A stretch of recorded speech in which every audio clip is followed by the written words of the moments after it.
Welcome, everyone. I'm Altay from the University of Waterloo, and I'm co-hosting the Seleukid lecture series together with Rabbi Ben Scolnic from Southern Connecticut State University. And this is the last edition for this academic year. And for today, we have chosen a new format, the Seleukid Potluck. And we have gathered 7 short speeches to give us some idea about, well, the vibrancy of our field and the diversity of research that's currently going on. So we apologize in advance that we cannot have as much depth as we usually try to have. However, the beauty of this event will be to get insights into ongoing research, and we'll hope that the conversations will only start within this meeting and then will be continued through email or other gatherings. Less to lose more time, I immediately start with our first speaker, which is Dr. Richard Wenghofer, who is Associate Professor of Classical Studies in the History Department at Nipissing University in North Bay. And he's going to talk to us on politics on the street, popular revolt and resistance in the Seleukid Empire. Richard, the floor is yours. Thank you very much, Altay, and to you, Ben, as well, for organizing this event. I understand that there are time constraints, so I will try to be as brief as I can. And so I'll provide a summary of a book that Ben and I are actually working on together and have now nearly completed.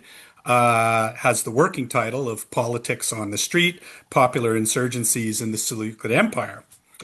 The project began on the heels of Seleukid Study Day 5 in Brussels in 2015, where a lively discussion emerged on the topic of Seleukid royal ideology. During that conversation, I had raised a question that has occupied my attention really ever since, and which is, of course, the impetus for our book. Did the efforts of the Seleukid kings to legitimize their rule over their myriad subject polities actually work? Was it actually effective? It occurred to me, of course, that examining instances of resistance to Seleukid royal authority would be a good way to approach the question. Since 2015, however, several important contributions on the topic have been published, and I'll list just a few of them. In 2021, Fischer-Bovit and von Redden published a collection of studies in comparing the Ptolemaic and Seleukid empires, integration, communication, and resistance.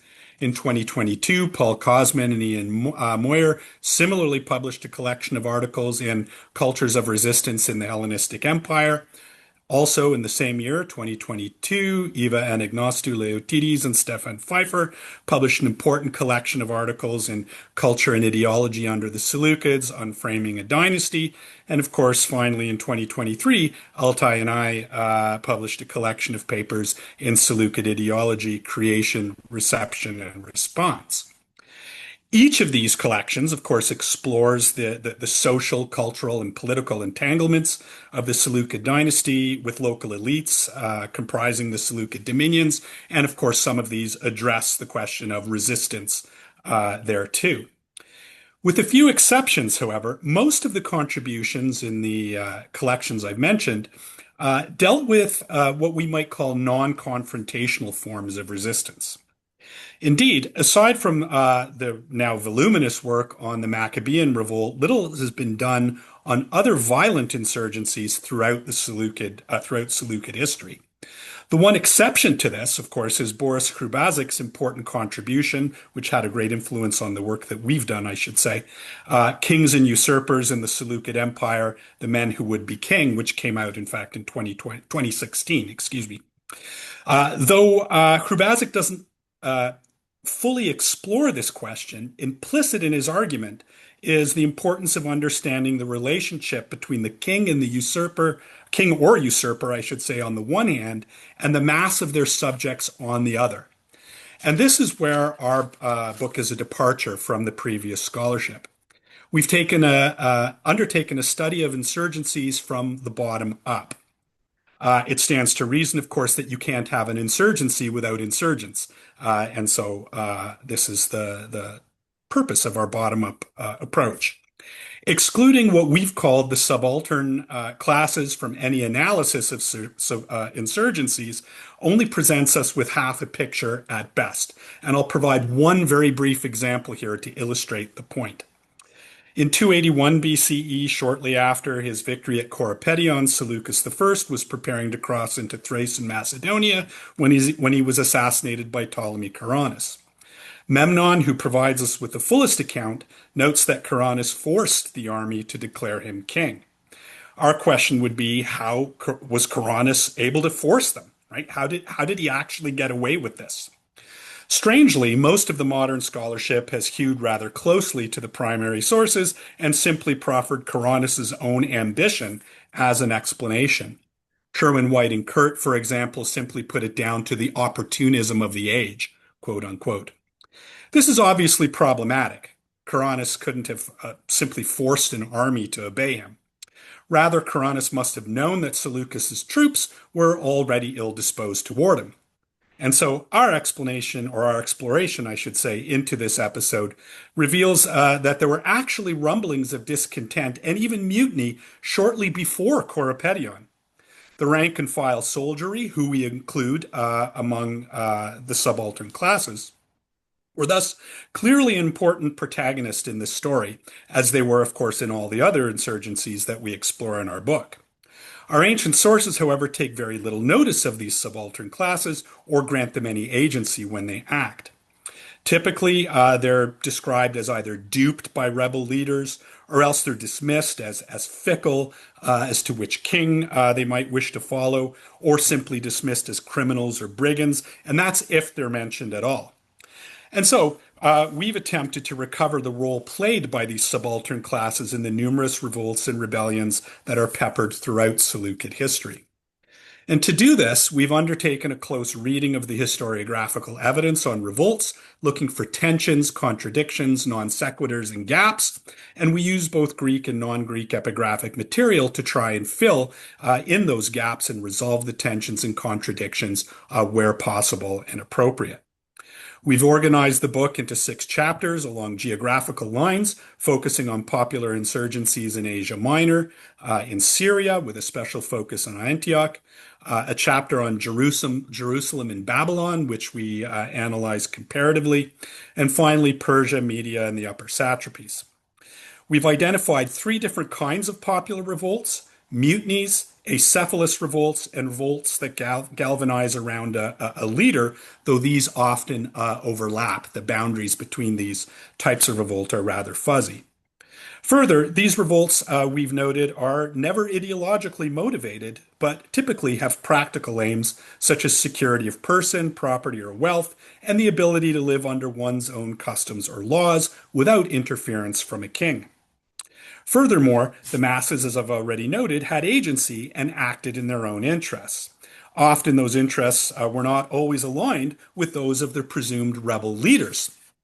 So to conclude, we have found that compliance or obedience did not rest on such esoteric notions as legitimacy of a king or on loyalty or affection per se. Rather, most were content to be under any regime that could provide for their personal and economic security and that kept its distance while doing so. As such, the subaltern classes were largely untouched by the rather performative efforts of Seleukid kings to legitimize their authority. Thank you very much. Thanks so much, dear Richard. Well, that was a very lucid presentation of a thrilling topic. And the two of us, we have, I think, emptied many bottles of wine over our heated discussions on these topics. And I'm very, very pleased that you've taken it on together with Ben to explore it in a very systematic way. So we've had many opportunities and we will have many more. So are there questions or suggestions from the audience? But I please ask everyone to be very short with questions or statements, as we can only allocate 10 minutes in total to each presentation. But please come forth. Um, Eran. yes, thank you. Thank you very Hello, much. Eran. No, Hi, Eran, hello. not yet your presentation. Not yet your presentation. It's All right. you have a question for Richard? Yes, I have a question. Oh, good. Yeah, thank you very much. It's of course one. This topic is very interesting to me. I've written on resistance later at a later period, and I would be interested to know if you have something or you have some thoughts on what I termed like as a cultural resistance. So not active, not resistance on the streets or politics.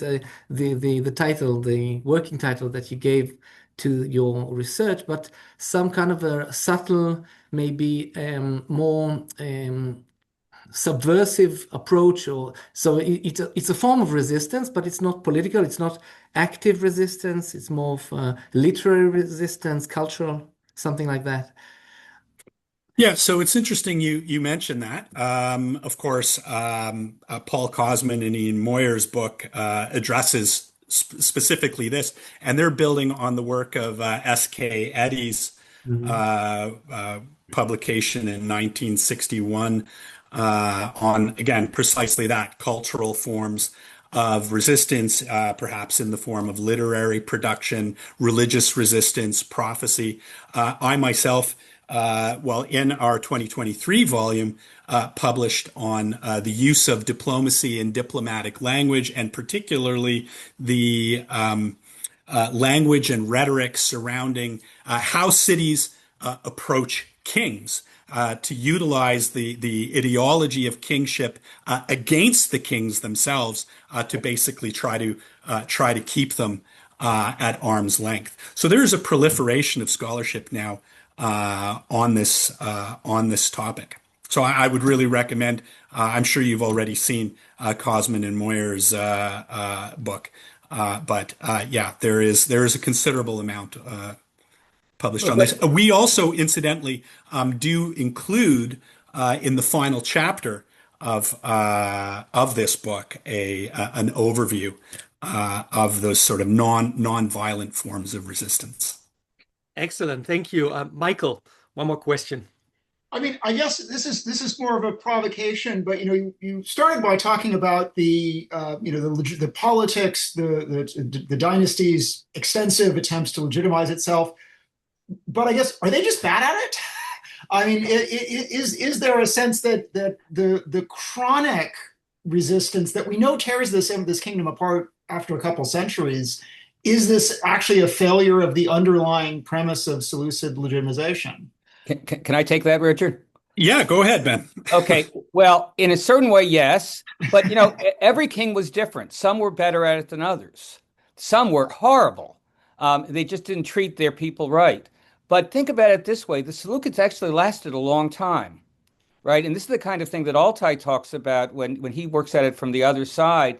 They did have something, even if this guy was pretending to be a Seleukid dynast and he really wasn't. It showed that there was efficacy, right? The thing is, and that's why I tried to say at the beginning to Altay and Richard, you're right and you're right. Okay, it depends on the king. It depends on the period. So some were good at it and some were bad at it, and you can't generalize in any way. I would agree, and I would just add that when we speak of efficacy, we also have to ask efficacy for whom or with whom. It's my position that the sort of more performative, public, ritualized aspects of Seleucid kingship were aimed at other elites, other local elites, and that the sort of hoi polloi are almost incidental in that narrative. They're effectively excluded from it. So we see and hear that this remains a topic of high vibrancy, and we very much look forward to the publication of your and Ben's book. Ben, will you now introduce the next speaker? Yes, Eran Almagor is very familiar to anybody in this series. He's participated in Seleukid lecture days. Hold on, I'm allowing you to do that. Okay, I think I did it. And he's going to be speaking today about Seleukid themes in Plutarch's paired lives of Demetrios and Mark Antony. But I just want to say that Eran has been a very important part of this lecture series and of our days, and it's wonderful to have him again. Okay. Okay, Eran? You're muted, Eran. If I had $1 for every time I said that. Okay, thanks. You're good. Yeah, thank you very much. Okay, thanks, Ben, thanks, Altay, for organizing this and for the idea to explore research in progress. Can you see the? Yes. Okay, great. So the following points are an outline of an ongoing study on the character of Seleucus in Plutarch's life of Demetrius, and by extension, in the two lives, the Demetrius and the Antony. Hang on. No, something is wrong. Oh, can you see that? Yes. Yeah, great. Okay. So I would like to start with a passage in Shakespeare, in Shakespeare's Antony and Cleopatra, and from that to build, to go further to reach Seleucus, the historical person, Seleucus. So by my presentation will start with the literary and then reach the historical. So bear with me. The picture is layered here. The reception of Seleucus is much more layered. Near the end of the play, after Antony's death, Octavian is given audience with Cleopatra at her court. Mention is made of a figure called Seleucus, introduced as her treasurer. This Seleucus discloses the truth that Cleopatra was hiding treasures.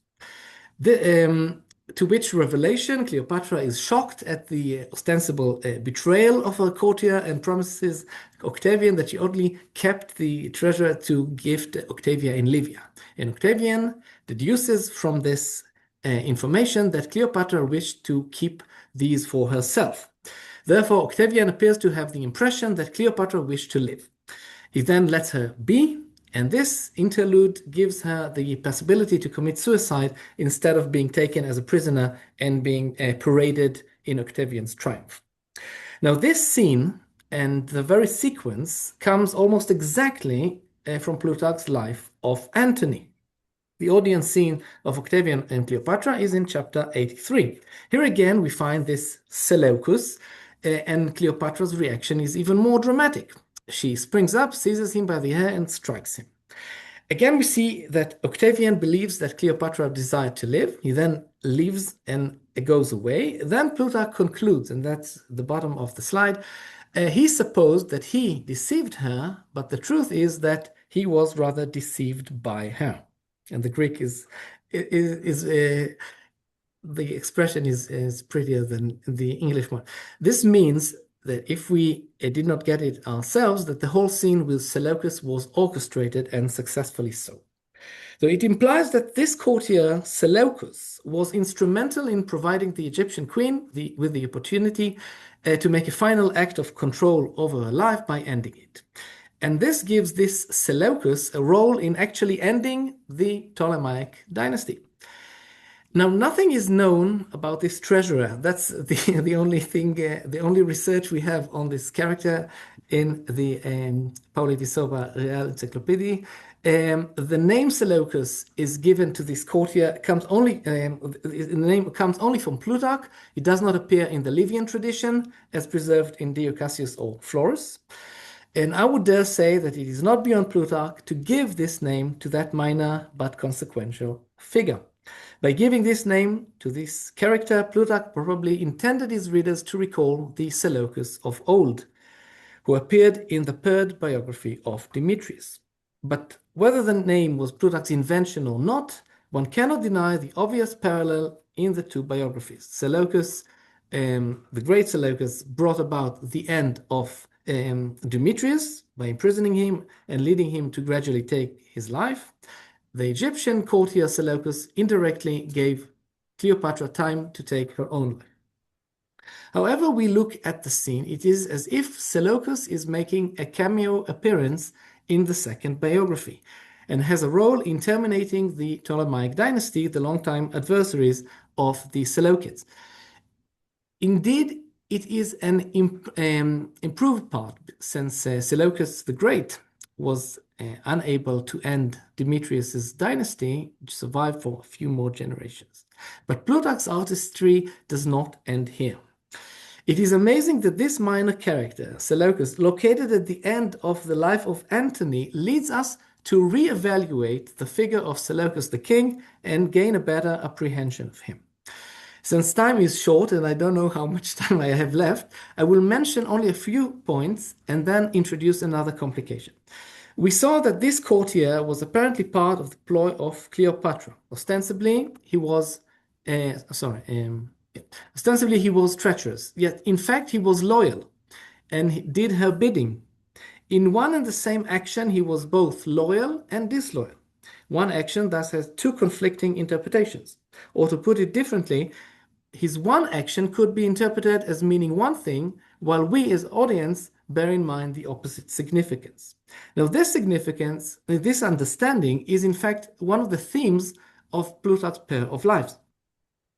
In the first chapter of Demetrios, a way of introducing these biographies, Plutarch claims that before we adopt what is appropriate and avoid what is not, our reason works with contemplating at the same time one class of things which we should follow and another class of things which we should avoid.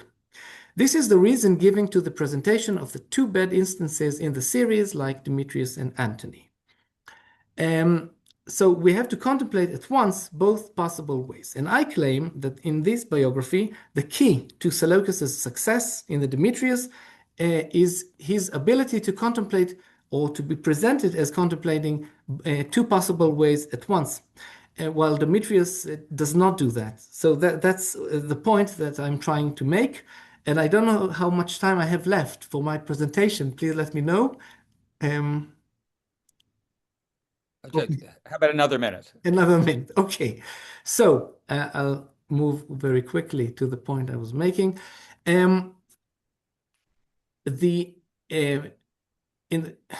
We have a presentation of Seleucus, which is that he's is a paradigm of greed.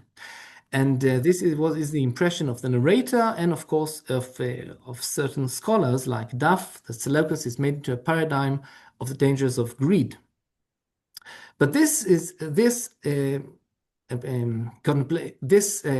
interpretation avoids the other part of Seleucus, which can be seen in a few chapters along the way, that he gave up his wife in order to save his son.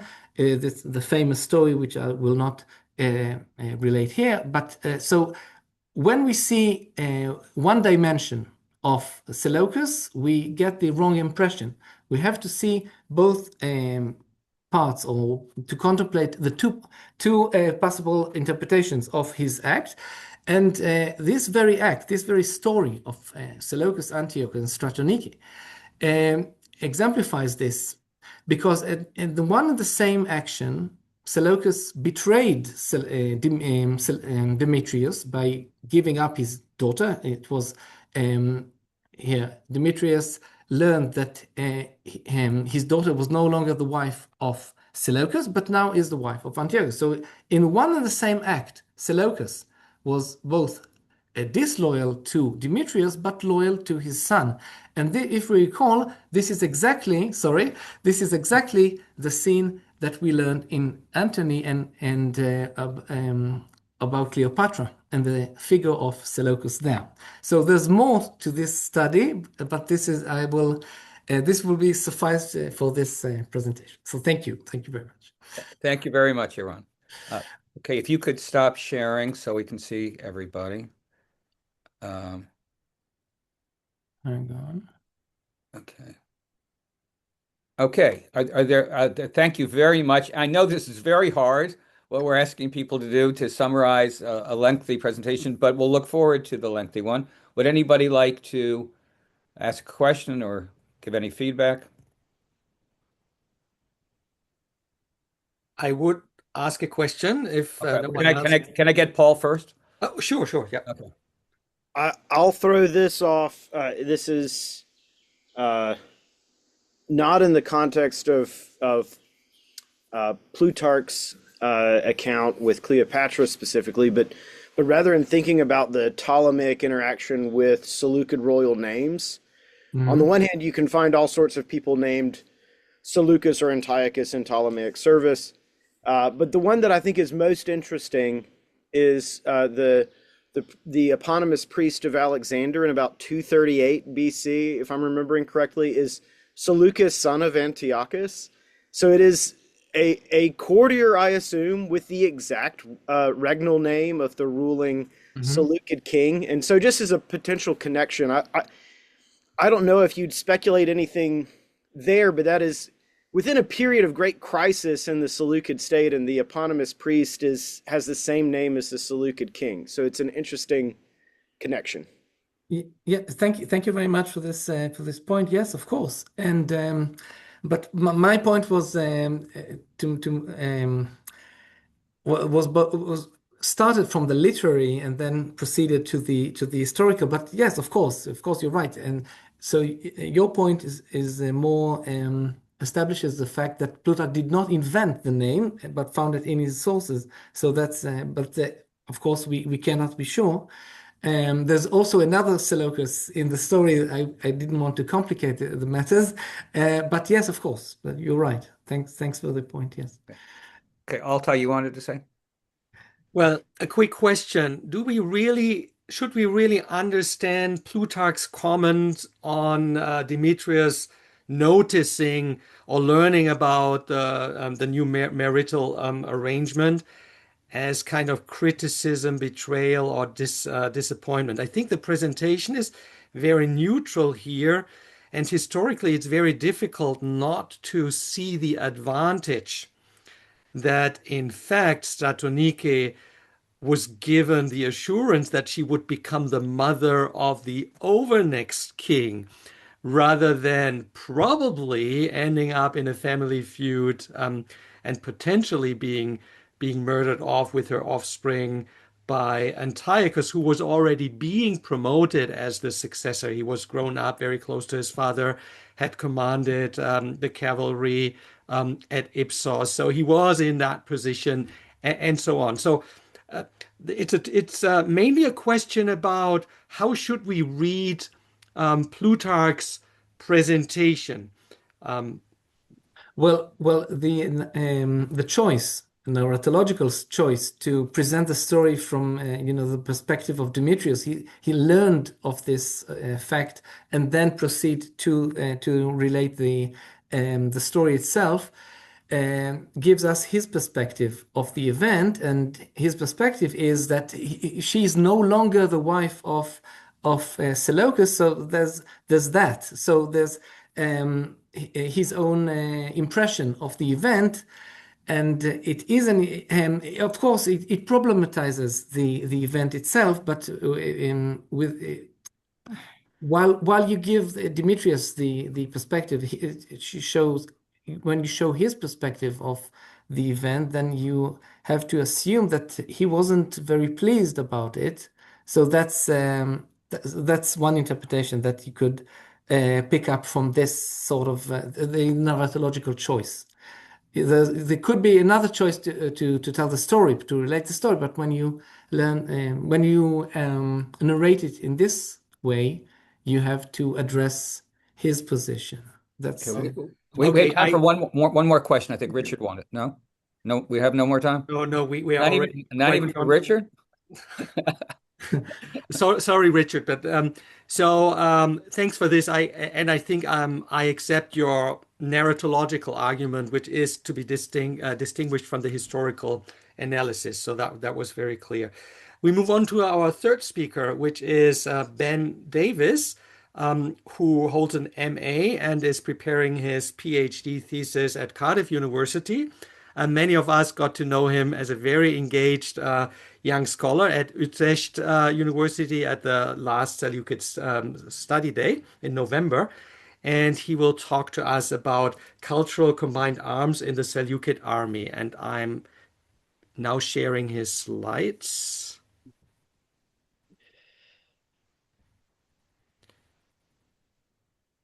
Do you see the slides? Yeah, there we go. And Ben, then please go ahead.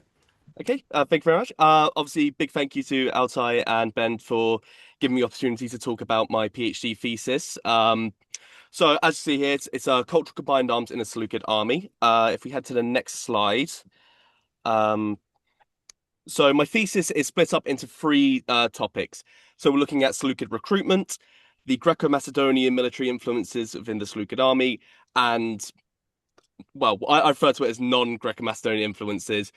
Obviously, as such a broad empire, condensing that into 80,000 words, I decided to split into different sort of the Greek Macedonian influences and non-Macedonian influences. Sorry, very nervous. For analysing these topics, my argument is that the Seleukid Empire was pursuing a wider strategy of cultural combined arms in a traditional military sense, but also in a wider geopolitical context. So if we get to the next slide, I've mentioned this very cultural combined arms, but I've never really defined it. To put it very simply, cultural combined arms is the process of utilising military traditions of other cultures in conjunction with one's own to create a more effective fighting force. I would argue that this process is not one of simple convenience, but rather a coherent strategy which seeks to incorporate a variety of techniques to boost one's fighting capabilities. I think the Seleukid Empire is a perfect case study for this concept because, as clearly demonstrated in textual evidence, such as I mentioned the Battle of Magnesia here, because obviously the checkered line of many different cultures and nations within Antiochus III's battle line. I think that the Seleukid Empire is kind of acts as this perfect case study for this topic. So if we head to the next slide,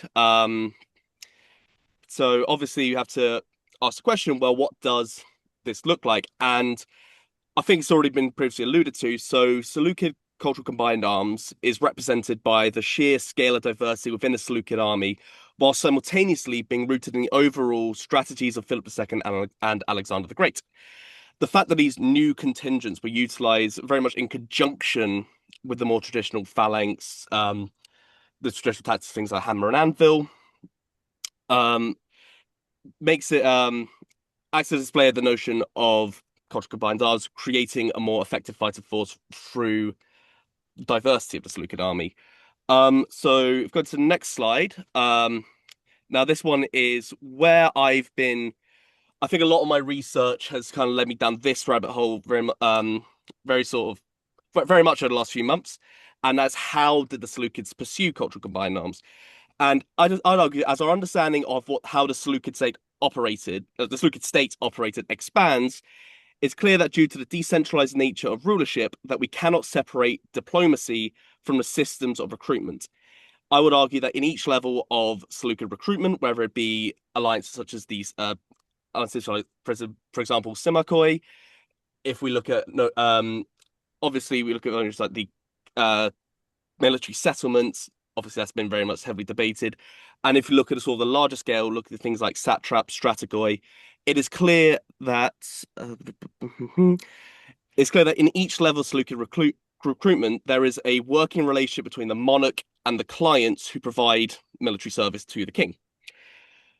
This, in my opinion, solidifies this notion of cultural combined arms, as despite the vast array of different clients that the monarch would have to negotiate with, this almost finds like a template for relationships between monarch and client to create, in my opinion, a tactically diverse force. If we head to the next section, a very, very important question would be why. So I would argue the main reason behind why the Seleucids pursue cultural combined arms is the optimization of the army. As has been discussed in scholarship at length, the Seleucids' longest-term political rivals, i.e. the Ptolemies, were using similar sort of strategies and military structures as the Seleucids. By pursuing notions such as cultural combined arms, the Seleucids would have been able to maintain the phalanx while gaining the upper hand strategically on their rivals. Strategic advantages they would have had maintained throughout the Hellenistic period rather than earlier scholarship idea whether it was like one of super weapons. Furthermore, with the rise of Rome and Parthian, the West and East respectively, this pursuit of optimization, as previously discussed with this negotiation between the monarch and clients, would have not only allowed the Seleucids to essentially keep up strategically, but to maintain a network of alliances that would allow to remain politically relevant in an ever-changing geopolitical landscape. A final possibility that I have placed at the bottom here is potentially a connection to their Achaemenid predecessors, who not only were given a diverse stereotyping by Greek authors, but also insisted upon their diversity in artwork, such as the rock carvings at Persepolis. Perhaps a diverse army acted as a political tool to visually display the range of Seleukid dominance. And if we head to the final slide, discussing the implications of the research. Some of the key implications of the research I'm undertaking is a possible recontextualization of the relationship between the Macedonians and non-Macedonian elements of the Seleucid army. Chief among these has been, in my opinion, the inescapable ties between the composition of the army and its wider ties to Seleucid diplomacy. Of course, there'll be many sort of discussions about strategic elements. I've taken a lot of inspiration from Sylvain and Gerard's thesis. So one of my aims is almost to rehabilitate the view of certain elements of the Seleukid army, and rather than viewing them as detrimental and foreign, view them as a key part of Seleukid military strategy. However, I'd argue one of the biggest things that I'm sort of looking at right now is my research taking my past. Sorry, what's getting very have this.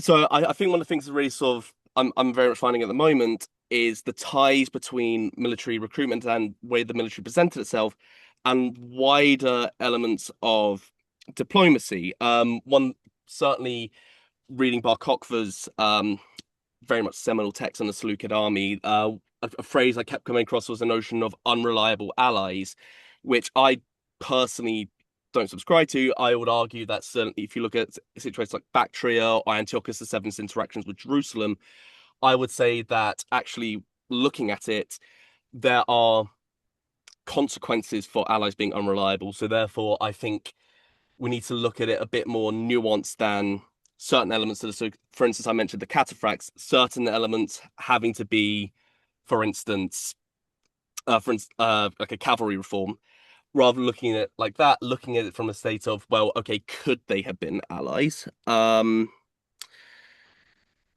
don't think that certain elements like that fits the wider reality of Seleukid warfare. This is a thesis surrounding Seleukid army. However, I would argue as primarily warlords, one cannot separate Seleukid warfare with the institution of the Seleukid monarchy. Cultural combined arms in the Seleukid period, therefore, was not only a means to optimize the army itself, but also to optimize Seleukid rulership. And that's me done.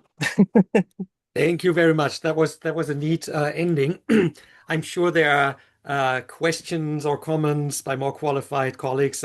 Pim, you go first. Thank you, Ben, for your presentation. It sounds like a very fascinating research, and I had one question coming to mind, and that is you mentioned the word efficiency. So you research your questions because you're curious to see what developments led to a more efficient military apparatus. But I'm curious to see if you have developed a framework or a definition of efficiency. How will you determine when something is efficient or not efficient? And are there levels in there? And how do you trace efficiency in the sources? Well, I think I think efficiency is one of the things that it's kind of difficult to trace because obviously the immediate thought would be, well, success in battle, and obviously certainly with the Seleucids it's very much a mixed bag. I mean, for every Panion there's a Magnesian raffia, for instance. So I think developing an actual framework for what efficient looks like is going to certainly be the next step in my wider research. I think certainly once again harking back to Sylvain and Gerard's thesis, what I've taken a great deal of inspiration from. Possibly like one of the things potentially that could sort of framework things like efficiency would be, okay, well, how long do certain contingents last in the Seleukid army, for instance? So certainly notions like the Seleukid war elephants, they are maintained. I would argue even past times like Apamea, past the hamstring of the elephant in the Maccabean Revolt. A certain and of course, yeah, there are issues with certain elements of the textual sources. However, I think that one of the ways that we can sort of framework efficiency is an extended. I don't want to use the phrase shelf life here, but it's the first thing that came to mind. So, like, extended period of usage throughout Yeah. throughout the Seleukid period, I think is probably one of the angles I'd look at in terms of an increase in efficiency for the army. Okay, thanks for this. As we are already over time, but I do not want to cut off Richard again, I suggest that Richard quickly formulates his questions. We add Paul's question or comment, and then Ben, you try to briefly respond to both of them. Is that okay? Got it. Richard, please. Got it. That's fine. Thank you, Ben. I'm sure this is shaping up into a very stimulating dissertation. Of course, you're looking at the relationship, at least in part, you're looking at the relationship between recruitment on the one hand and diplomacy on the other.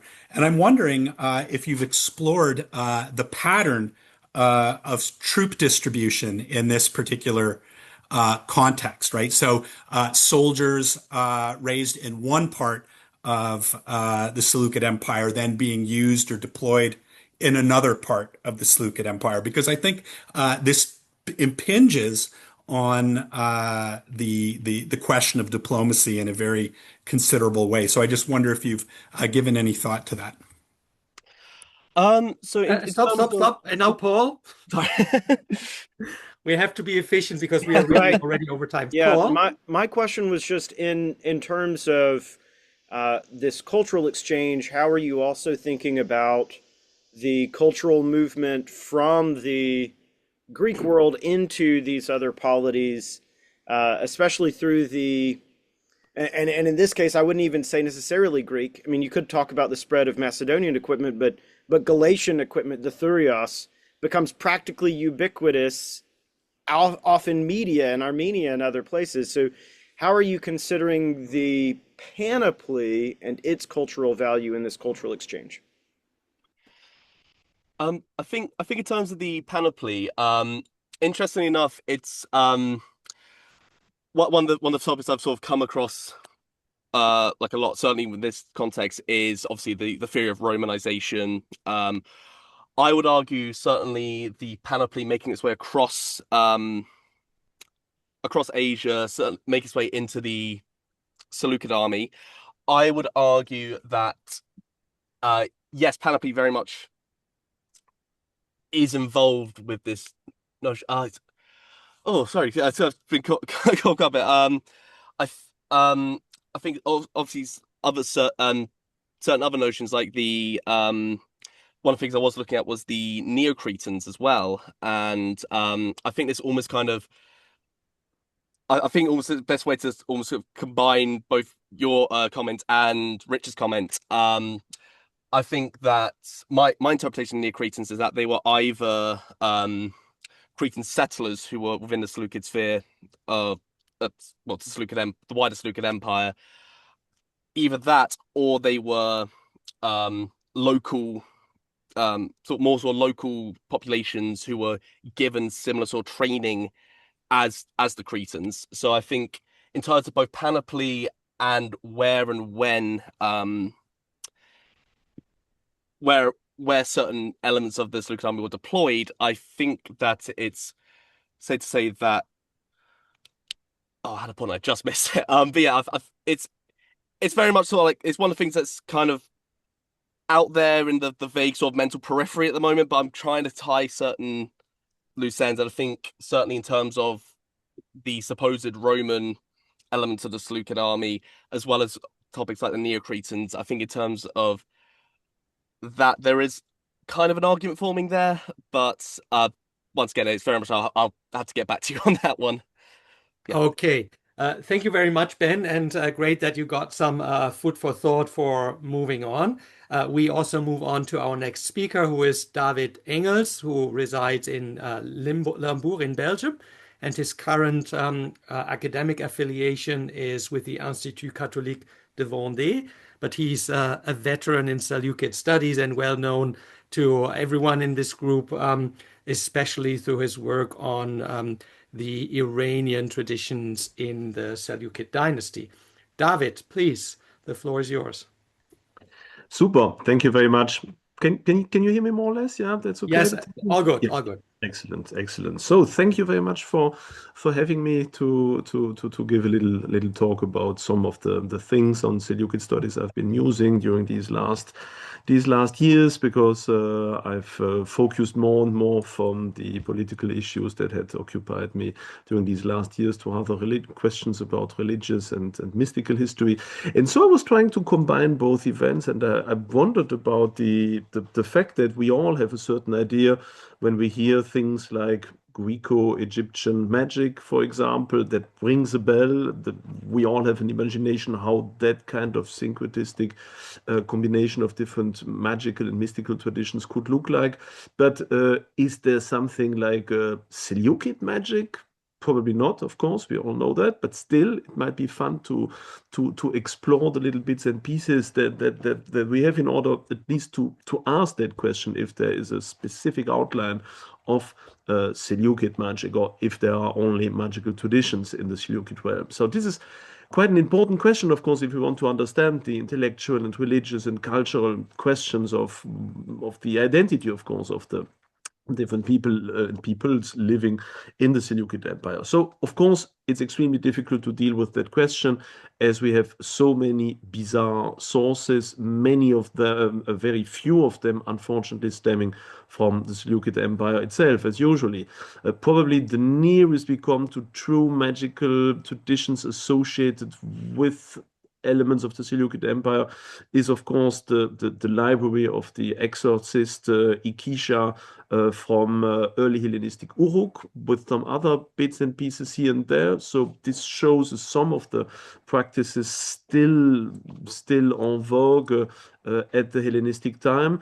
Then we have things like the Greco-Babyloniaca, for example. They also contain some magical texts and show, of course, this transition from Sumero-Akkadian, Assyro-Babylonian traditions to Greek traditions. And then, of course, there are the papyri Graeci Magicae, so from Egypt. Unfortunately, they stem for a very long time, 2nd century BC to the 5th century AD. So it's very difficult to date some of these elements. But if we have a look at them, as I try to do, there are indeed some little allusions, bits and pieces to Persian figures, to Sumerian elements. And of course, this raises the question, well, to what degree should we assume that the, let's say, intellectual and religious evolutions within the Seleukid Empire then reflected upon magical traditions outside of the Seleukid Empire? Of course, there are many other things. Some of the apocryphs to the Bible, if you want to call it like that. Then, of course, the Talmud and the Mishnah, containing also a lot of elements that somehow could be traces of traditions somehow related to the evolution, the inner religious evolution of the Seleukid Empire. The incantation bowls, of course, they are from the Sasanian times, but still there's a little bit of archaeology, amulets, some Mazdean sources. So we have some Middle Persian magical texts, the Nerang literature. Then, of course, a little bit of Greco-Roman testimonies on what they considered as being Zoroastrian magical traditions, the Nag Hammadi library also. So there are many texts that somehow are related to magical practices related to the territories of the Seleukid Empire. But of course, this raises a lot of questions. First, of course, chronology. Many of these texts are much later. So to what degree can we assume that whatever lies between the origins of these traditions and the first time we really get them then in late antiquity, but that whatever is in between, so Seleukid and the Parthian territories somehow have a certain role in the diffusion. So this eternal question about continuity? Is there continuity, or is there cultural transfer, or is there some form of reinvention rather on a literary basis without any form of linear continuity? Of course, another big question is, what is magic anyway? How can we define that in relation to religion? Is there even a difference, of course, between both? Another question, of course, the big issue of the nomina barbara as being the different demons and gods that are probably mentioned, but that are very often barbarized so that we can barely understand who they are.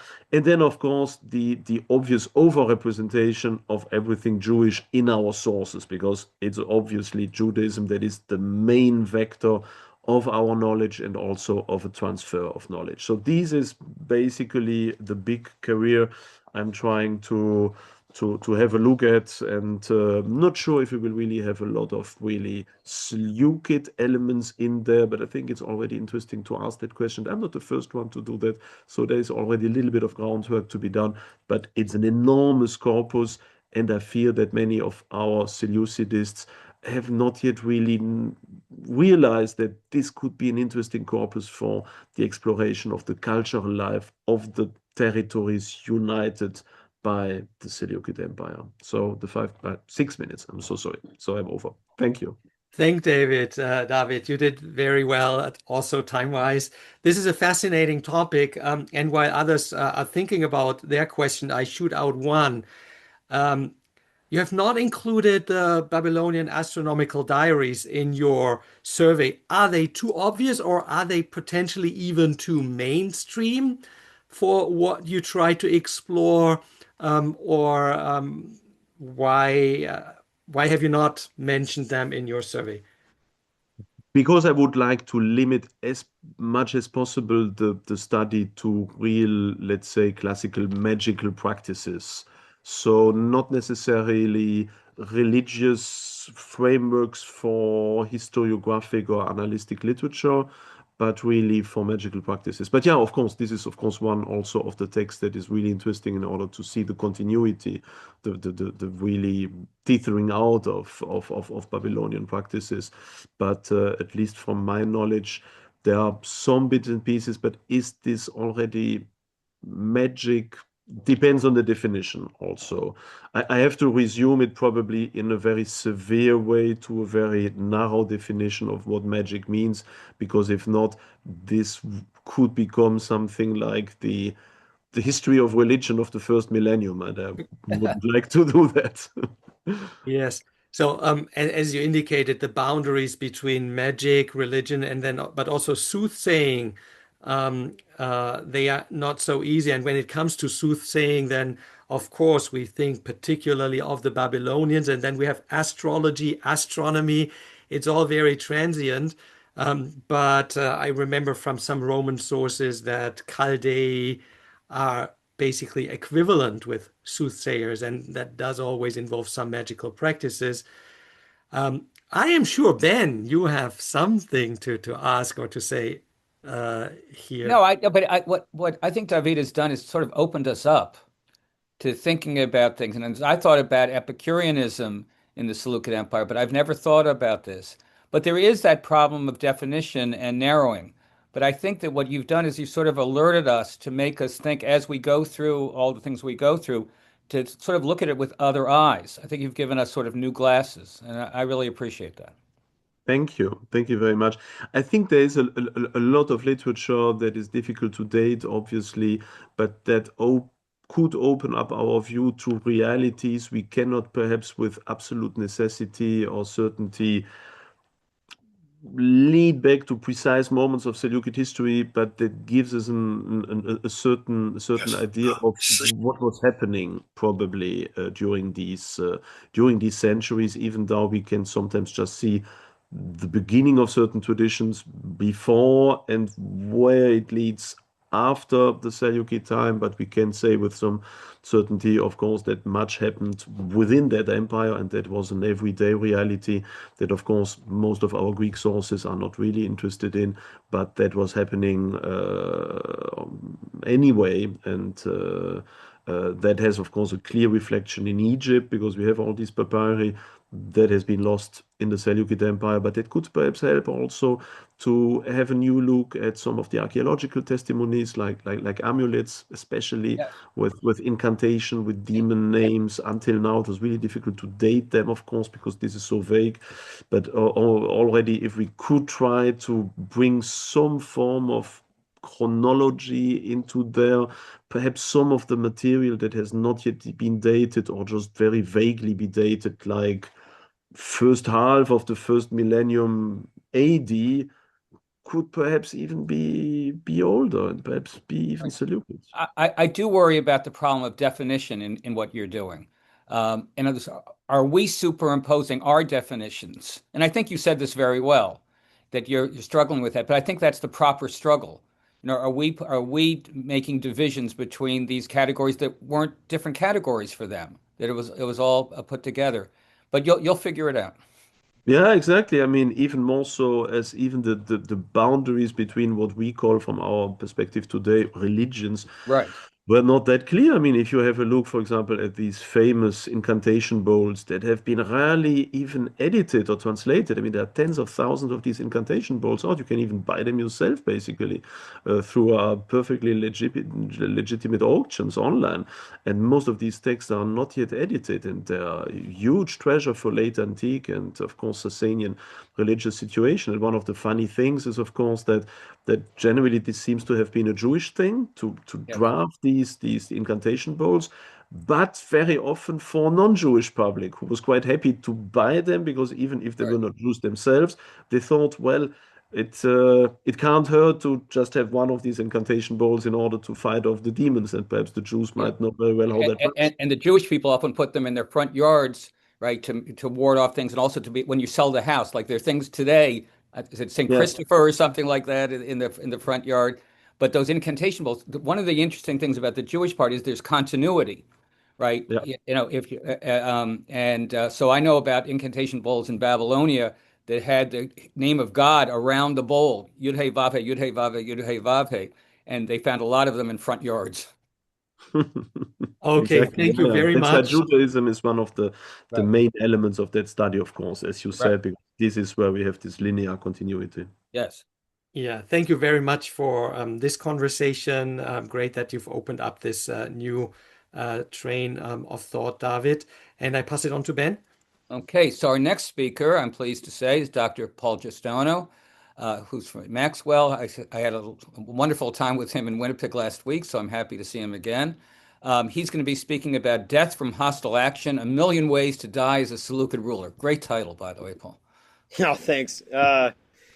And congratulations to your Knicks. Thank you. Was that some game or was that some game? It was some game. Indisputably some game. All right. So part of what I'm talking about today stems from interest in how we describe the Hellenistic interstate system and the structure of Hellenistic monarchies and the general idea of their disposition toward high stakes bellicosity and an aggressive form of realist worldview. And one thing that I've seen that's fairly common, and it appears in a number of different ways, is statements that in this Seleukid dynasty, a great number of kings died on campaign or in battle, even to the point of 12 of the first 14 Seleukid kings were either killed in battle or killed on campaign. And that gives a certain, supports a certain inference as a data point and a way of thinking about Hellenistic states, their structure, and their disposition toward violence. And this is not an entire evaluation of the Seleucids at war, which is, a multi-volume sort of thing, but just a thought about how the Seleukid kings died. And I think if we did a review, I think all of us would maybe think, maybe just off the cuff, that 12 out of the first 14, or the large majority of Seleukid kings dying in hostile action, rings wrongly. And so I wonder if we do an evaluation of their deaths, if that suggests some different ways of thinking about the structure and outlook of Hellenistic states. So I'll start with just a little bit of review of some of these along the way. Seleucus I, we all know, is assassinated by Ptolemy Coronis. It's already been mentioned earlier in this session. I would suggest that in the location of his death in Lysimachia, he is at the end of a campaign. Combat operations, there is no indication in our sources of combat operations that have continued after the Battle of Corupedion 8 months earlier.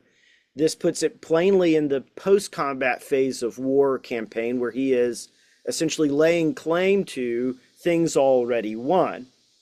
In that sense, someone like Ptolemy Coronis, as a guest friend from the Macedonian aristocracy, a potential claimant to the throne of Egypt, and a potential claimant to the throne of Macedon in Lysimachid territory, I would suggest that part of what he is able to strike on there is that the quiescent Lysimachid faction after Corupedion could still be mobilized by him in a way that few others could in a threat against Seleucus I or Antiochus. Antiochus I is one of our really interesting cases. All we know for certain is that he died on the 16th day of Ajaru by the Babylonian calendar, about 2 June 261 BC. No source gives us a cause of his death. However, as I'm sure we're generally aware, Elian, in his On Animals 644, does tell us that an Antiochus, and again, there are thousands and thousands of Antiochi in the Hellenistic period, but this is an interesting suggestion, that an Antiochus was killed in battle by a Gaul, Kentoarates, whom Antiochus's horse killed in reprisal. Perhaps this was Antiochus I, and he did die in battle. If so, it raises all sorts of additional contextual questions, like we are told by Strabo that Antiochus was defeated by Eumenes in a battle near Sardis, which must have happened between 263 and 261, unless we are to suppose that this is Antiochus, son of Antiochus, not Antiochus, son of Seleucus, like Strabo says, and this is a battle that is connected to the War of the Brothers and all of that sort of material. If it does, if we could find things to connect Aelian, Strabo, and the death of Antiochus, I would suggest we might also incorporate the stele of Menas of Bithynia, who was killed in a battle in the plain of Corupedion, just to the west of Sardis, and whose stele is replete with Thurios shields, which suggests that a date for a battle in the vicinity of Corupedion later than the famous battle of 281. Nonetheless, his death can be called no more than a probable death in battle. Antiochus II, assassinated or poisoned, or died a natural death.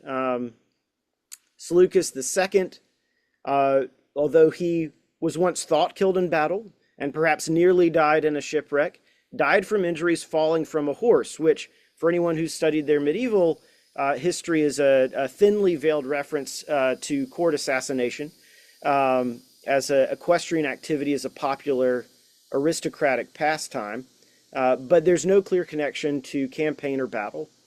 Seleucus III was assassinated, possibly while commencing a campaign across the Taurus, but it seems that he was killed before he had a chance to delegitimize himself with death in battle. And for interest of time, I'll cut through the full catalog and look at my conclusions. In review, and I'm skipping ahead, Demetrios I, certainly, by conjecture Antiochus I, possibly Antiochus VII, who's either killed in battle or takes his own life when capture or death seems imminent against the Parthians, died in battle, 1 to 3. Antiochus III died while temple robbing, where it could either have been something like a battle or something like a riot. Our sources are contradictory and uncertain. Only 3 or 4 died in accidents or from illness, so about the same as those who died in battle. But 9, or the number actually grows significantly larger if we include pretenders, were assassinated, executed, or compelled to take their own lives outside of battle. This is by far the largest part of Seleukid ways to die, and could be extended further as well if we considered the co-rulers who were put to death by their own fathers for plotting revolts of their own. Because many were assassinated or executed, mostly not on campaign, but in many cases after losing their armies, base of power, or a realistic chance to compete for the throne any further, many of these were parts of internal struggles. And so as a final element of this review, I would suggest that the main characterization of Seleukid ideology of death, while happening across a great variety of conditions, relates to the internal frailties of personal monarchy rather than to the Seleukid behavior in battle or on campaign, exposing themselves to danger. Thank you. Anyway, thank you very much, Paul, and thank you for staying within the time limits. It's a very interesting subject. I mean, now that you've brought it up, right, you're connecting all sorts of dots that we just didn't think about. If I can get in one fast question before I call on anybody else, Antiochus, the eldest son of Antiochus III, right? I've been obsessed with him for a long time. Altay, I've studied him as a co-king. There's a lot about him with a lot of decrees. And all of a sudden, he's gone back to Antioch and he's dead. Would he fit in with what you're talking about? And all of a sudden, Seleucus, who will become Seleucus IV, who's called father lover, right? He's going to succeed. I've always thought that there was something nefarious in there. So we can only make a conjecture that he would fit in along with the several other co-rulers who were put to death for plotting against their fathers. So Antiochus IV will put his son to death immediately before or with the start of the 6th Syrian War. Actually, he'll put to death the son of Seleucus IV. Oh, you're right. Yes. But yes, so we've got nephews, sons. Right. Several of these are put to death. And I would assume that Antiochus, the son, is put to death under similar circumstances, though we don't know. Perhaps he did die in battle, but we're not told. No, he was back in Antioch. He wasn't in battle. Well, yeah, right. Well, we never know if they're engaged in. No, I know we don't know, but I would love to know. Richard. Yes, most likely he is either put to death by his father or he dies in an accident, and it's not noteworthy because he, or maybe he, so there's all sorts of questions. And Livy talks about his father crying and weeping, and it seems like it's overdone. I'm sorry, Richard. Maybe illness. Yeah, sure. Thanks for that,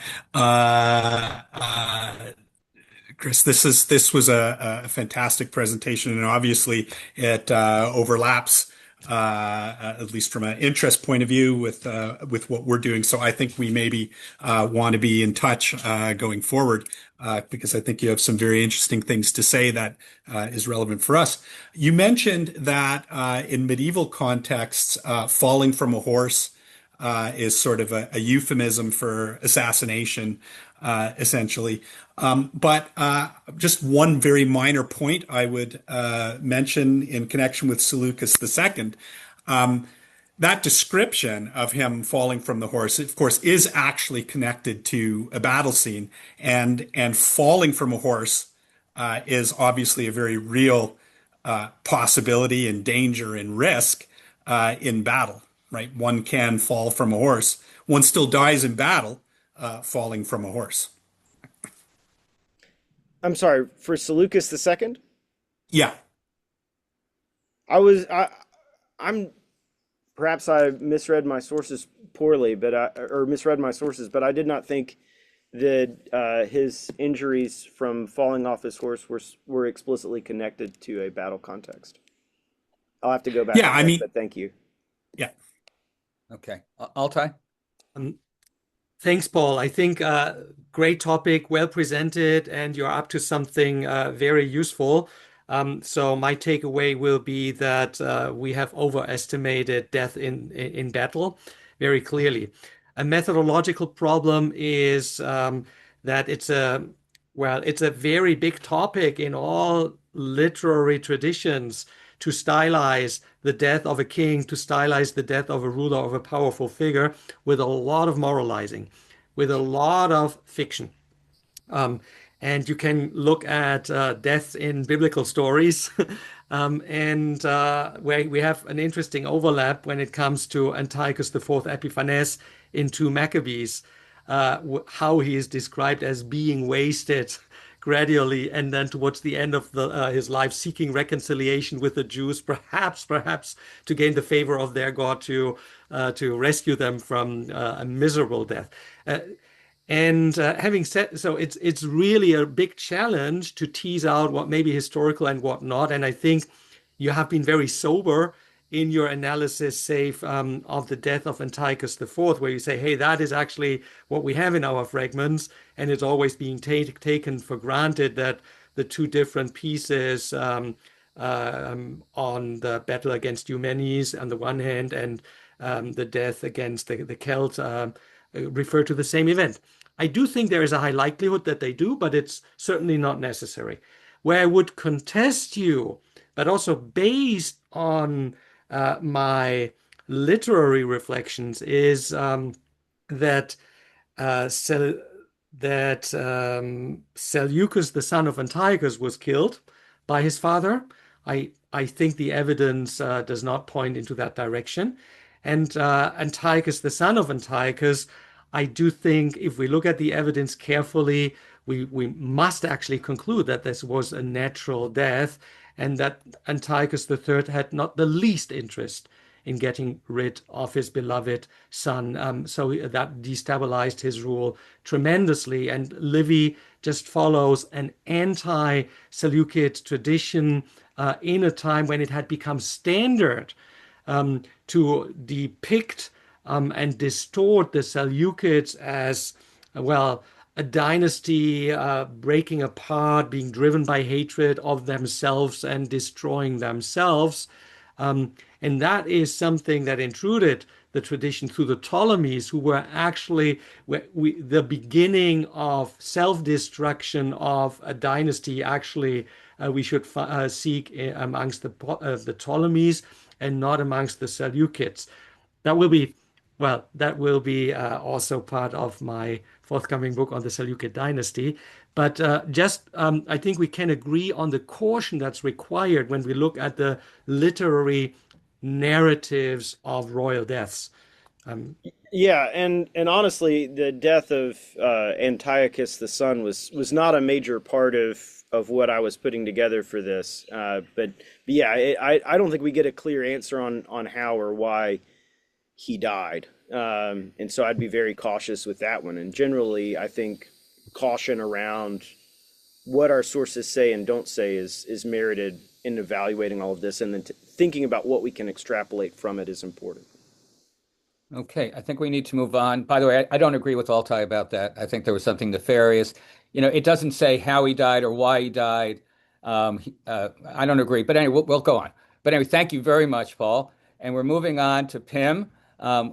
When we were in Utrecht, we had a wonderful time, and he showed us all sorts of things. And so for me, this is a continuation of that. And he's going to be speaking about Seleukid numismatics in the Netherlands, 2 projects.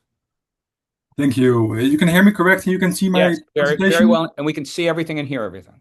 Excellent. I will start. Thank you. So to start off, Seleucid coins in the Netherlands appear in 2 very different contexts, and therefore they tell 2 different kinds of stories. And I'm going to talk about 2 of these projects. So first of these stories is about early modern evidence, and the second is as modern collection objects. And I will briefly use these 2 contexts to explore how Seleucid coins have been interpreted and reinterpreted over time. So my first project looks at Willem Goeree, who was a Dutch scholar and book publisher who in 1690 published an illustrated work on biblical history. It was called Jewish Antiquities, and it was a work aimed at reconstructing biblical history using material evidence and which included a lot of coins. Now, instead of focusing on how he interprets coins, which I already did at the Congress in Utrecht, I'm now asking, how is Gouret actually accessing these coins and through which early modern networks? So my project is shifting in its focus from interpreting the coins to circulation of Seleucid coins and the transmission of their meaning. So more concretely, I am asking in my project, did Gouret work from physical coins, or did he base his work on printed reproductions? And if yes, which earlier numismatic works did he rely on? And importantly, how directly? And finally, a crucial question, which is, what did the availability of Seleucid coins look like in the Dutch Republic around the year 1700? And this matters to my project because it changes how we can understand the work of Gouret. Because if these Seleucid coins already circulated through collections, primarily through books, then what appears to be empirical evidence, so physical coins, is already mediated, selected, and standardized knowledge articulated through books. So in that sense, my project is currently moving from coins as primarily evidence to a focus on the infrastructure that produces that evidence. And that focus in my new project brings me to my second project, which is a focus on the forthcoming SNG, in other words, the Siloge Numorum Graecorum, the Netherlands. At my work, the National Numismatic Collection, we have around 800 Seleucid coins, which are part of a corpus of a much larger corpus of 20,000 Greek coins, which will be published in this SNG series. This is one of the most significant Seleucid groups in Europe. And what matters is, for my project, is not necessarily the size of this corpus or its publication that we are doing now, but mainly the analysis of how did this Seleucid corpus of coins came into being. Because if you look closely at the corpus, it reflects a series of historical filters. So on the screen, you have 4 examples of these 800 objects, and I've divided into several main categories. First of all, the princely collection, which was gathered from the 17th to 18th century in the Netherlands by the predecessors of who we now call the Dutch kings. And for them, Greek and also Seleucid coins functioned as symbols of their prestige and rulership. So this gold coin of Antiochus III was actually in their collection and represents one of the oldest coins in our current collection. Then there's also inclusions of coins through institutional collecting, where private purchases of coins, which you can see on the above to the right, became part of building a national scholarly resource, our national collection of numismatics, and a national research institute. Then at the bottom left, you see an acquisition done in the market around the 1900s. And it shows how the curators of our collection were trying to fill gaps in our knowledge.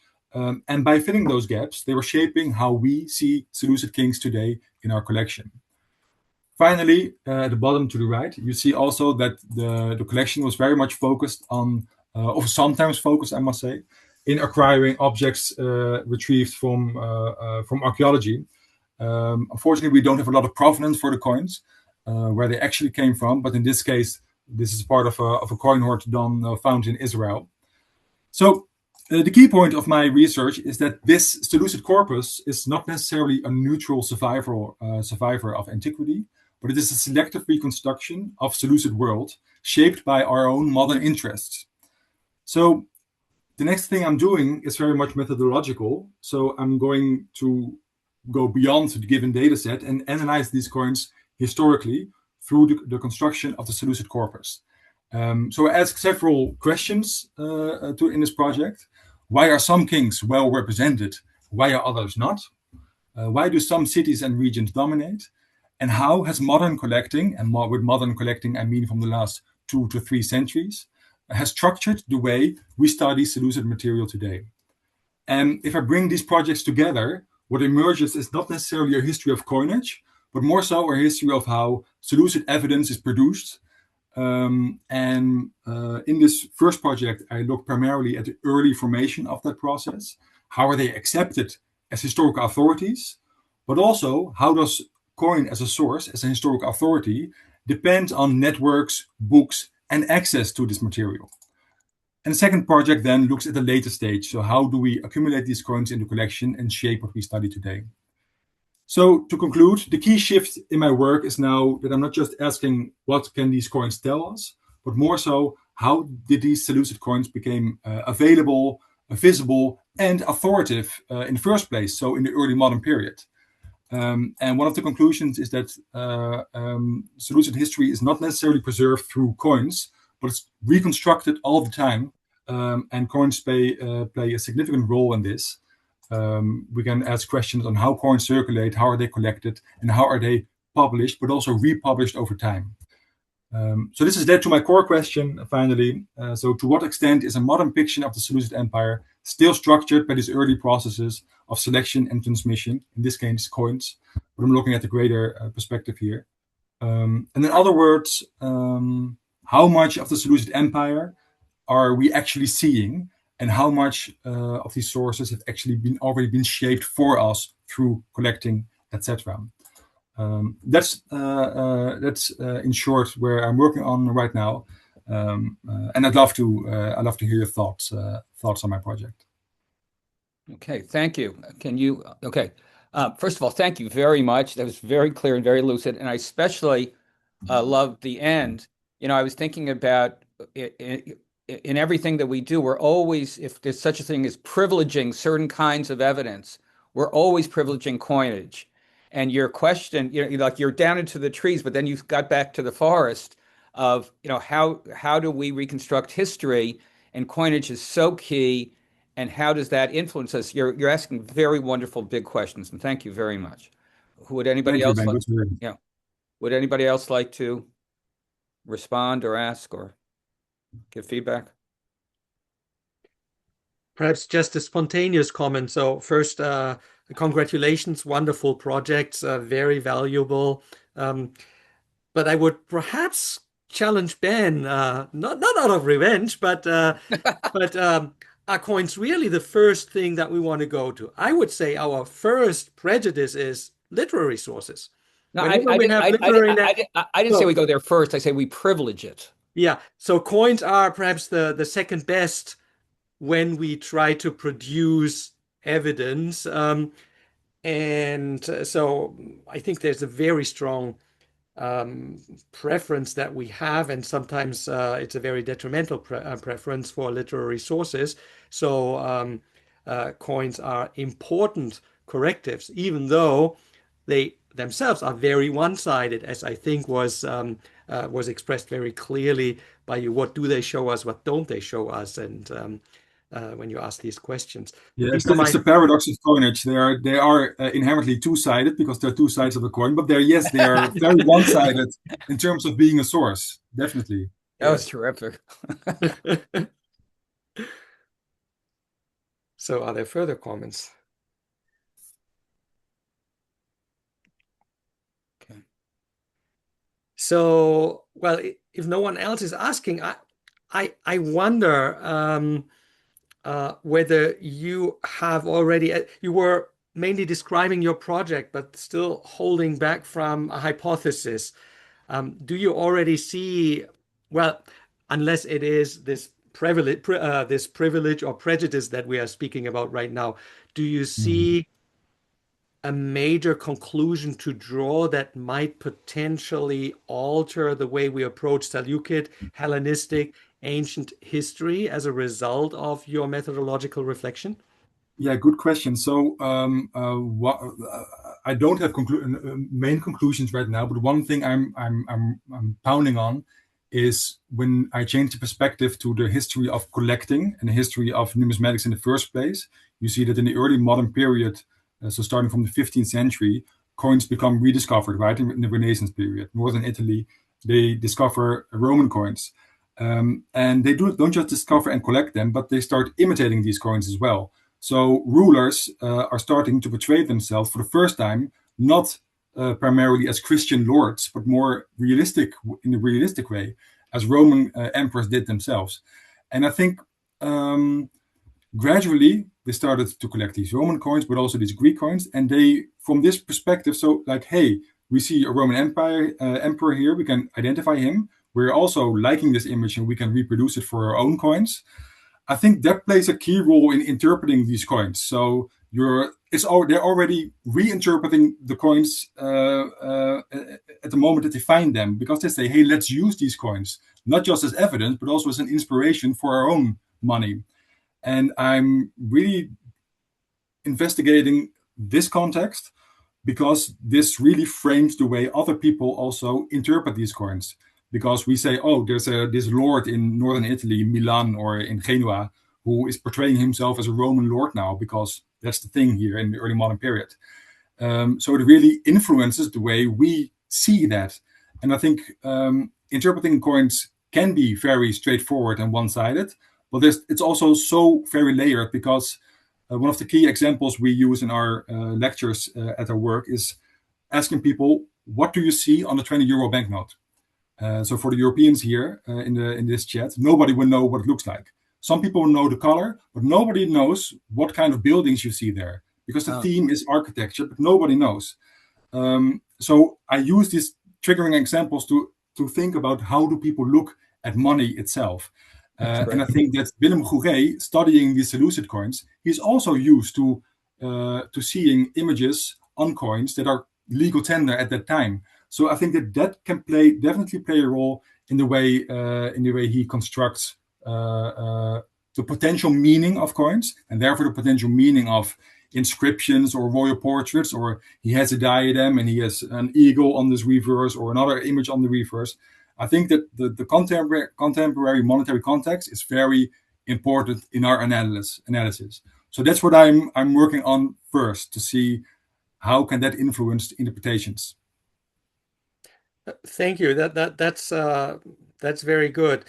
Will it also extend to questions of how contemporaries, subjects of the Seleucids, interacted with, perceived these coins? Will you also explore this? Dimension? This would be this is necessary, because in the book there are two or three actually, but two main categories of coins that Gouret uses, and the most popular one is Seleucid coins, but the second one is Judean coins. So it must be investigated how he portrays these coins and what he says about these coins, and that means that we also need to see what are these coins like, this Judean coins like in the actual context. So it's more than Seleucid, definitely. But your trigger example about the Seleucid, the European coins and people not knowing is really interesting for the kind of things we're talking about. In other words, on the one hand, these coins are propaganda, right? They speaking to the ideology, that Altay talks about. On the other hand, if the people are not really looking at them, they don't really care about them, that says something too. So I like your thing about the two sides of the coin. That's very interesting. But we must distinguish the perception of pre-modern people and in our world when we are flooded with visuals of all kinds. And as a result, I think the visual becomes ever less meaningful today. This is true, yeah. And this is a good point, because you could see coins as being a mass medium of antiquity, of course, because there are little other visual sources that go from hand to hand that easily, like we have on our phones or whatever now. So before investigating this and before making a conclusion on this research, I need to establish, like, how do I see this, and how do I see this working through in the research by Gouret. Very interesting. Thank you very much, Pim. That's excellent research, and we look forward to seeing further results. I should now move to our seventh speaker, but I have not yet seen Ori in. No, he emailed. He was trying to get. He was on a bus or something. It doesn't look like he's going to make it. Okay. Well, that's sorry for us and for Ori on the one hand. On the other hand, that would now give us the opportunity, say, to add some 10 minutes more for further discussion, or if anyone is in the audience wanting to let us know what she or he is currently working on, very briefly, there would be room for this, for questions that couldn't be asked previously. Please go ahead. 10 more minutes. Well, Richard wanted to ask something of Eran, I think, no? I have to try to remember my question now. I think it had something to do with the Stratonici episode, right? If I'm not mistaken, this happens in the context of a falling out between Seleucus and Demetrius, right? We have two different sort of accounts of this transfer of the bride, right? From father to son, one in Appian and this one in Plutarch. The Appian account, of course, is far more congenial or flattering to the Seleukid dynasty, and one suspects that this might have been simply Seleukid spin or propaganda on what was effectively an insult, a slap in the face to Demetrius after that falling out. So I wonder if Eran, if that fits with sort of the argument that you were trying to make. Yeah, well, thank you very much. It does. Thank you very much for your question. Because when the description is one-sided, is one-dimensional, that's exactly my point. And Plutarch toys with the description. So on the one hand, he portrays Seleucus as both ways, having it both ways. And that's the key to Seleucus' success throughout the biography. That's my point. And so when the description is richer, and it's not one-dimensional, and then we see we can interpret Seleucus's actions in both ways, exactly as the introduction to the Demetrius expects us to see any action, any moral action. That's the point. So Demetrius fails in this, but Seleucus does not, and we do not as readers of Seleucus. And I have no time, I think, to show another slide, but okay, never mind. I thought of using your question just to go back to parts of my paper that I didn't bring in, but never mind. But yes, so thank you very much for this. And by the way, the motif of father and son recurs throughout the Demetrius. And so, in a way, Seleucus he betrays his father-in-law, and we know how it ended. So, and of course, Demetrius and his own father had their own problematic relationships. So it's very interesting to see this theme as well in the biography. So, thanks. Further questions?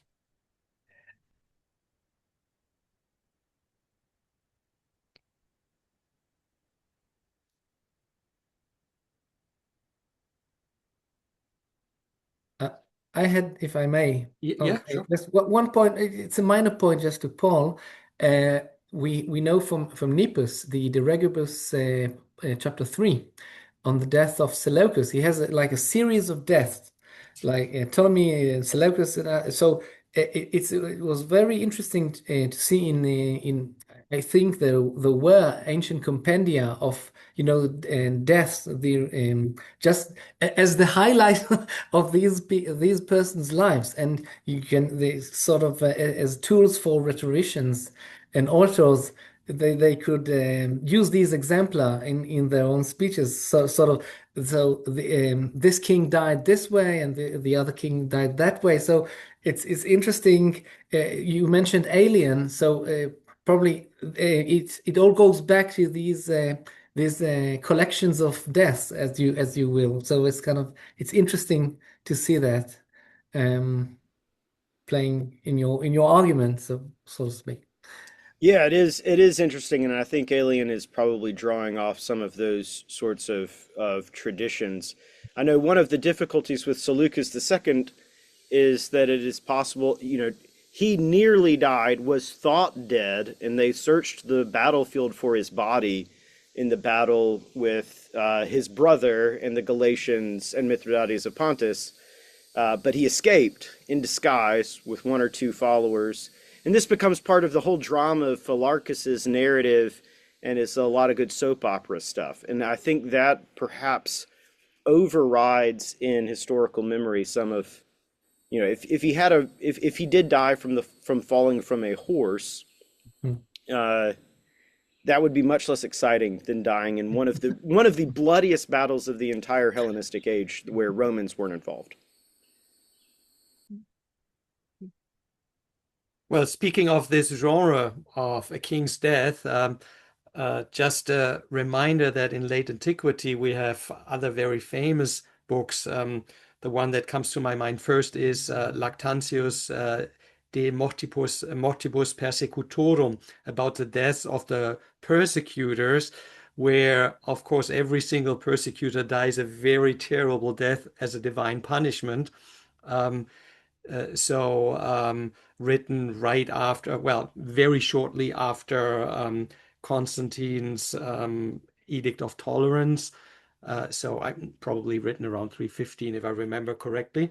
That's one work. And another work, which may be even a little later, but pretends to be younger, is in the Historia Augusta, about especially the Triginti Tyranni, although it would be quite worthwhile extending research over all these partly highly fictionalized imperial biographies. But the Triginti Tyranni in one book, well, describe the deaths not only of the 30 tyrants, but sometimes also of their family members. And we get the full range of literary fantasies that correlate moral failure with a terrible death. Just yeah, to give some further methodological hints as to how to approach this topic. Further questions or comments? Then I would have one more for Ben Davis. Oh, Stephen, yeah, please, you go first. Sorry, Altay, it isn't a question. I wanted to do something cheeky and just say a big thanks to lots of people on the screen, because I haven't been able to be at many of these over the last year because of how teaching's been scheduled. But I've given a couple of papers in this series over the last few years and have had lots of amazing feedback. And my book finally came out at the end of last year, and I have not seen people on the screen to say thank you for all of your help and guidance and giving me space to shape ideas and things. So yes, I know it's a cheeky little thanks, but yes, thank you. And if anyone wants a PDF of it, ping me an email and I'm happily share it with you. But yeah, so thank you. Well, thank you, Stephen, and certainly your contributions to this series have not been forgotten. And perhaps we can schedule a next one where you draw on one of the chapters not yet discussed in detail in this series. That would be a great opportunity. Byron, please. Sorry, I just wanted to add on to what you were saying. I think Lactantius's text, there's another connection there between Paul's talk and Lactantius. Because isn't Galerius's death basically a doublet of the death of, is it Antiochus IV in the case of the Maccabees? The one who was being talked about earlier, who was The basically Maccabees is recanted. Antiochus IV. I do not remember the death of Galerius in. It's basically the same. He's been eaten by worms and then he recants. It's Yeah. basically a doublet. It's a good fit then. Yeah, that's Yeah. very biblical. Yeah, just wanted to point that out. Yeah, that's great. Thank you, Byron. That idea of dying of strange illnesses as a curse for mistakes maybe even has a connection to David's paper on magic, possibly. Well, possibly, yes. So, well, then I did have one further comment for Ben, and it has been addressed by Pim's questions about efficiency. How should we define efficiency when it comes, well, just for everyone to remember, Ben's argument was on cultural combined arms and that the diversity gives certain strength. Although he was also very clear about the fact that the definition of kingship and the multi-ethnic imperial traditions became an important aspect of Hellenistic kingship. So that's very important too. But more strictly speaking, when it comes to operational functions, my question is, when does diversity further strengthen or give an edge? And when is there simply too much of diversity, that it becomes unwieldy?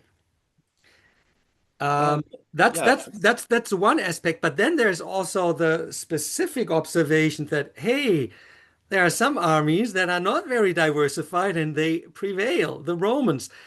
One might say that the Romans have incorporated a lot of that panoply that Paul mentioned. And of course, the Romans had much more than a single fighting style, but the core force of the Romans became the legionary with his multiple employability and very unified look. And there may have been a few allies on the side, especially when it came to cavalry. But I think when we look at the Romans, it's actually the opposite of that diversification strategy. And that was very, very successful throughout those centuries. I'm not trying to deny what Ben, what you have said, because I think you're up to something real and important. But I rather wonder about how do we balance these, these opposing trends or observations. Would you have some thoughts on this, Ben? Well, I would certainly argue that we look at battles such as like, well, obviously the big one, Magnesia, where there's almost like this notion that it's almost too diverse, and I think it was Wrightson who mentioned that rather than it being a failure of the composition of the army, but rather failure of the leadership of the Seleukid army. I mean, certainly while the chariots were wreaking havoc to the Seleukids' own left part of the side, you have Antiochus's own assault force being able to break through certainly the Romans' left flank, and then certainly, according to both Livy and Appian's accounts, instead of wheeling around, capitalizing on his own advantage, he's chasing the Romans back to camp. And you see a very sort of similar story when you come to several years beforehand, the Battle of Raphia, where you have once again this initial impetus on the Seleukid right flank, certainly with the elephant conflict, and once again you see Antiochus, instead of using typical sort of strategies to carry on his impetus, he believes he's chasing. I imagine he believes he's chasing down Ptolemy IV, but really he gets distracted from the battle. So I would possibly lean more towards the fact that rather than it being a specific weakness of the diversity as a whole, rather than who's leading this diverse force. I mean, because obviously, I've mentioned Antiochus III not just because purely he's so prolific in his campaigning, but you look at what little we have of Panion, and you have this really successful assault from the Seleukid cataphracts. So it's very clear to certainly by looking at elements of Seleukid warfare that the diversity can work. It absolutely can work. We see it in not just in battles as a whole, but certain sort of microcosms of the battlefield as well. But I think I would err more towards the side of it being more sort of hinging around the leadership and the specific decisions made by various kings, generals, that actually leads to the success or failure of the Seleukid forces. I agree with that. I think Graham has made very strong argument, and I think it also converges with Michael Taylor's analysis. But the general question will remain, at which point diversity stops being an advantage and may potentially become a disadvantage. And perhaps the factor is not in the immediate battlefield situation where psychology and leadership and topography also play their roles, but the long-term perspective of cost, of recruitment, organization, and financing of highly diversified army, which then also tends to be larger in total, to be able to draw on whatever you think may serve you best in a certain situation, but then you have to make sure that you can immediately draw on the one unit that you need now. And so that was more the systematic question I was trying to ask, and it's nothing that needs to be answered now, but just to be kept in mind how to balance the various factors against each other, and there is no objective single advantage always all the time, but everything depends on the factors all together in their balance, right?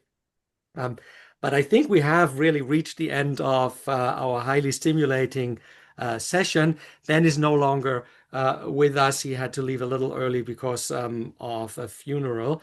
So I would like to thank all of our speakers, but all of our discutants as well, for this stimulating final session, but also for the sessions we've had through the year from January to June. We will go into our regular summer break over the next 2 months, and we'll come back in September.